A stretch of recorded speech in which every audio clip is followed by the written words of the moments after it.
I think it's clear to say that the National Weather Service forecasters were wrong about the winter in New York. As you can see right now, I'm holding gloves because I'll be exercising, and when I do go exercising, I will certainly need them due to the intensity of the cold temperatures outside.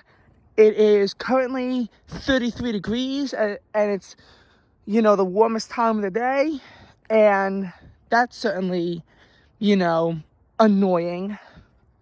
For sure, it's annoying. And,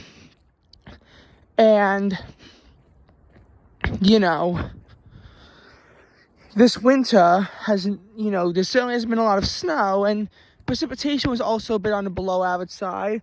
We've certainly seen our fair share of cold temperatures. December finished a degree below normal, coldest since 2017. And December finished, with some warm moments. Temperatures did reach 60 degrees twice, but also there was days where the high was in the low 20s and the low was 13 degrees. 1 degree off on the 21st from a cold wave. January was also 1 degree off on the 7th from a cold wave. So far, the highest temperature all month was 51 degrees on New Year's Day. And, Central Park hit the 40s like 3 times since. And other than that, it's consistently been in the 30s. Lows dropping down to the low 20s. So thankfully not the teens yet. Unfortunately, we're going to be in another cold stretch where we're going to see high temperatures barely scrape above freezing, combined with low temperatures that get down there in the 20s.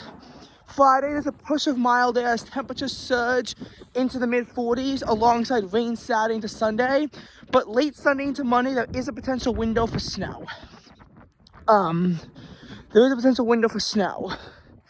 Sunday, we'll have a high in the mid-40s, but after that, there is a decent chance that we don't see the temperatures climb above freezing for 6 days, including a high one day forecast of 20 degrees, a low forecast of 11 degrees, and probably 4 days in a row of temperatures stuck in the 20s before we see 2 days where it still fails to get above freezing.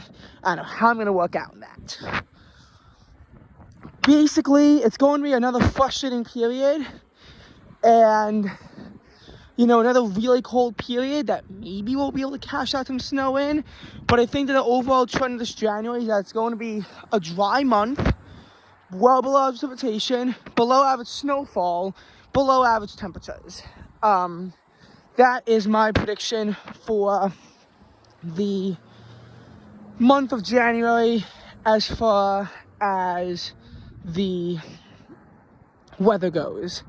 And again, it's just so annoying that the January weather decides to do this, because in December too, because they were forecasting above average winter, and while it's obviously worse for snow, it's better for like being able to go outside.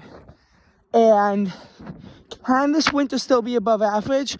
Yes, because we have seen times where sometimes if you have 1 month that's on the extreme and 2 months that are, slightly below, it'll more than cancel out. Like, if February's warmth, if February is warm, can outweigh the cold of December and January, then yes, it can happen. I'm trying to think of a good example, and I kind of can't right now, but there are certainly situations. I think maybe summer 2023 precipitation where in New York City, June was so well below average that even though July and August were above average in terms of precipitation, I feel like that 3-month period still finished below average because it was just so dragged down by June. Or actually, a confirmed example was when September was one of the wettest Septembers on record, I think second place. And October and November were below average on the precipitation department, yet the fall finished well above average on the precipitation because the deficits combined like 2 inches in November and October, November, and September was like 10 inches above average. So you're gonna finish the fall 8 inches above average in terms of precipitation after all that, which is just absolutely historic. So I don't know what's going to happen. The MO for the last 2 winters is no snow in December. January, you have pretty much nothing. We have a little bit. February's the snowiest and driest month, and it's still warm. I have no idea how that's going to flip. A warm February would really destroy any chances of more snow as well. You know, who knows what happens here.